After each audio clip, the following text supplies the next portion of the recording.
Hello friends, welcome to your own channel daily stock. तो इस video में हम आईसीआईसीआई बैंक के क्वार्टर 3 के रिजल्ट के बारे में बात करने वाले हैं और ये भी जानेंगे क्या अब आपको इसमें निवेश करना चाहिए या नहीं। तो ये पूरी जानकारी आपको इस वीडियो में मिलने वाली है, तो आप इस वीडियो को एंड तक जरूर देखिएगा। और दोस्तों, अगर आपको रोज यही सारी अपडेट चाहिए तो आप हमारे चैनल को सब्सक्राइब कर सकते हैं। आपको रोज ये सारी अपडेट्स हमारे चैनल के ऊपर फ्री ऑफ कॉस्ट मिलती रहेगी। तो चलिए शुरू करते हैं। तो ये देखिए, सबसे पहले अगर हम आईसीआईसीआई बैंक के प्रॉफिट के बारे में बात करें तो ये देखिए, उसमें 19% का ग्रोथ देखने को मिला है। मतलब 19% बैंक की प्रॉफिटेबिलिटी बढ़ गई है ईयर ऑन ईयर बेसिस पर। मतलब पिछले साल का जो क्वार्टर 3 था उसके अंदर बैंक का नेट प्रॉफिट था 4146 करोड़ का, जो कि अब हो गया है 4939.6 करोड़ का। तो देखिए, नतीजे एकदम बढ़िया निकल कर आए हैं। आईसीआईसीआई बैंक ने जो रिजल्ट अभी पेश किए हैं मेरे ख्याल से अच्छे हैं और जितना एक्सपेक्टेड था उससे तो कई गुना अच्छे हैं। अब अगर आप नेट इंटरेस्ट इनकम की बात करेंगे तो वो 16% बढ़कर हो गई है 9912। मतलब 9912, मतलब 9912 करोड़ हो गई है। देखिए, एक्चुअली कभी कभी मेरे को बोलने में थोड़ी सी दिक्कत हो जाती है, तो आप थोड़ा समझ जाइएगा प्लीज़। तो ये देखिए, इंटरेस्ट इनकम भी एक बिजनेस की अच्छी खासी बढ़ गई है। अब नेट इंटरेस्ट इनकम क्या होता है? अब देखिए, आप जब बैंक को डिपॉजिट देते हो तो बैंक आपको इंटरेस्ट रेट देता है। तो सपोज बैंक आपको 4% का इंटरेस्ट रेट दे रहा है, तो अगर फिर उसके बाद बैंक लोन देती है तो बैंक ने सपोज लोन दिया 7% का, तो वो 4 और 7% के बीच में जो 3% का गैप है वो बैंक की इनकम है।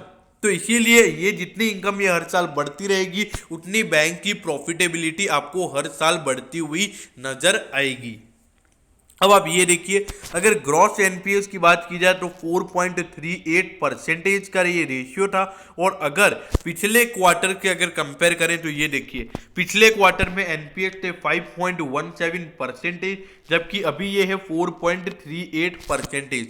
तो देखिए, पिछले साल के मुकाबले लगभग 0.8% के एनपीएस कम हो गए हैं। तो ये एक बहुत बढ़िया बात है, नतीजे भी एकदम बढ़िया है। और मेन बात क्या है कि एनपीएस में भी एक अच्छी खासी गिरावट देखने को मिली है।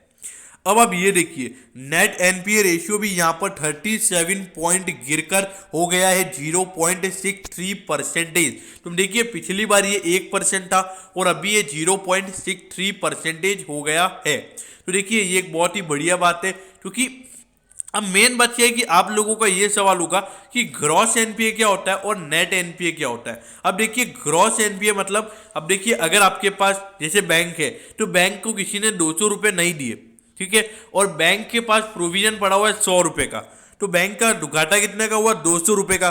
तो वो 200 रुपये क्या है? Gross NPA. लेकिन बैंक के पास प्रोविजन पड़ा हुआ है 100 रुपये का, तो 100 रुपये नेट एनपीए हो गया और ग्रॉस एनपीए हो गया 200 रुपये।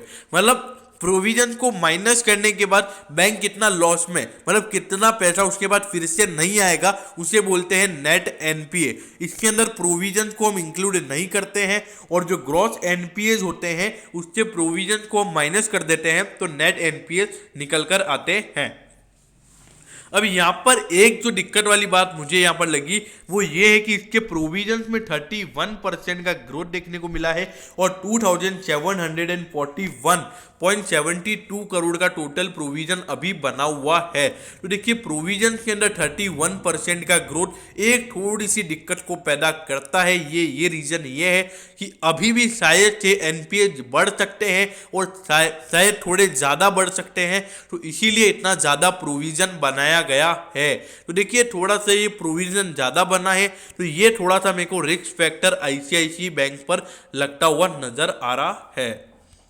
अब आप ये देखिए, सेक्टर का पी है 26.57 और ये आपको 36 के प्राइस टू अर्निंग रेशियो पर मिल रहा है। और सेक्टर के प्राइस टू बुक पे भी देखिए 2.30 और ये आपको 2.67 के प्राइस टू बुक रेशियो पर ट्रेड होता हुआ अभी नजर आ रहा है। अब देखिए, सबसे मेन बात यह है कि जो आईसीआईसीआई बैंक है, ये मेन बात आपको पता होना चाहिए कि एचडीएफसी बैंक से भी पुराना बैंक है, कोटक महिंद्रा बैंक से भी ये पुराना बैंक है। इसका जो अगर प्राइवेट सेक्टर के अंदर देखा जाए तो सबसे ज़्यादा पुराना एक तरीके से देखा जाए तो यही बैंक है। अब देखिए मेरे ख्याल से फंडामेंटली थोड़ा सा महंगा तो ये ज़रूर हो गया है, और अभी जिस तरीके से बैंक निफ्टी रैली किया है मेरे ख्याल से इसकी भी रेट एक अच्छी खासी बढ़ गई है। अब आप ये देखिए 3,70,779 करोड़ की इसकी मार्केट कैप है। अगर कोटक महिंद्रा बैंक और एचडीएफसी बैंक के बाद किसी की सबसे ज़्यादा मार्केट कैप है तो सबसे ज़्यादा इसकी है बैंकिंग सेक्टर्स के अंदर। अब ये देखिए इंडिया का 8, अगर इंडिया के मार्केट कैप के हिसाब से देखा जाए तो 8 लार्जेस्ट ये शेयर है अगर मार्केट कैप से कंपेयर किया जाए तो।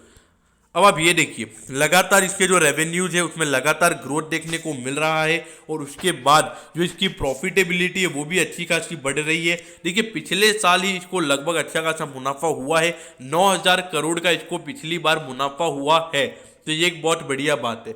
और अभी इस बार देखिए बैंक को एक ही क्वार्टर के अंदर 5,000 करोड़ का मुनाफा हुआ है, और ईयरली बेसिस पर आपको ये लगभग 15,000 से 20,000 करोड़ होता हुआ नजर आ सकता है। तो इस बार के नतीजे बैंक के एकदम बढ़िया आए हैं, और मेन बात ये कि इस साल quarter on quarter ICICI bank ने बहुत बढ़िया रिजल्ट निकाले भी हैं, तो एक तरीके से ये एक बहुत बढ़िया बात है। अब आप ये देखिए 537 पे ये शेयर चल रहा है, 561 का इसका ऑल टाइम हाई है। तो अगर इसको ऑल टाइम हाई से देखा जाए तो सिर्फ 3 से 4% ये शेयर आपको अभी डिस्काउंट पर मिल रहा है अगर इसके ऑल टाइम हाई से कंपेयर किया जाए तो।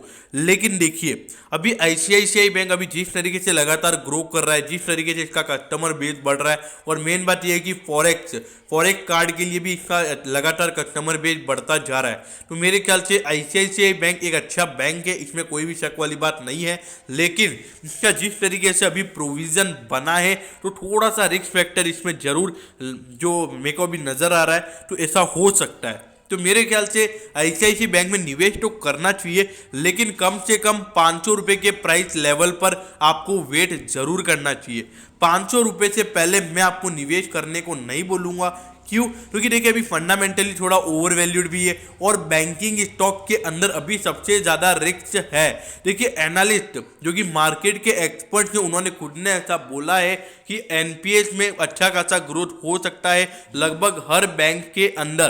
तो अगर ये न्यूज एकदम परफेक्ट हो जाती है, अगर एनपीएस एकदम से ज़्यादा हो जाते हैं तो बैंकिंग सेक्टर आपको भयंकर गिरता हुआ नजर आ सकता है। तो इसीलिए आप बैंकिंग स्टॉक में पैसा डालिए, इसमें कोई मना नहीं है, लेकिन कम पैसा डालना है। अपनी पूरी इन्वेस्टमेंट वैल्यू का 50% से ज़्यादा आपको बैंकिंग स्टॉक के अंदर नहीं डालना है। अब देखिए आपको क्या करना है ये आपके ऊपर है, मैं सिर्फ आपको अपना ओपिनियन दे सकता हूँ। मैं क्या कर रहा हूँ मैं आपको ये बता सकता हूँ। देखिए मैं अपना पोर्टफोलियो सिर्फ 50% बैंकिंग स्टॉक पर रखता हूँ, उससे ज़्यादा मैं अलग सेक्टर इंफ्रास्ट्रक्चर, मल्टीप्लेक्स हो गया, उसके बाद अपने आईटी स्टॉक्स हो गए, तो मैंने वैसे करके अपना पोर्टफोलियो एकदम वाइड कर रखा है। तो मैं होप करता हूँ कि आईसीआईसीआई बैंक के क्वार्टर 3 के रिजल्ट के बारे में आपको सब कुछ पता चल गया होगा। अगर आपको कुछ और भी जानना हो तो आप उसके रिगार्डिंग भी कमेंट कर सकते हैं। अगर आपको वीडियो अच्छी लगी हो तो प्लीज़ वीडियो को लाइक कर दीजिएगा, और रोज़ इसी तरीके की अपडेट्स पाने के लिए चैनल को सब्सक्राइब करना मत भूलिएगा। Okay, thank you, have a nice day.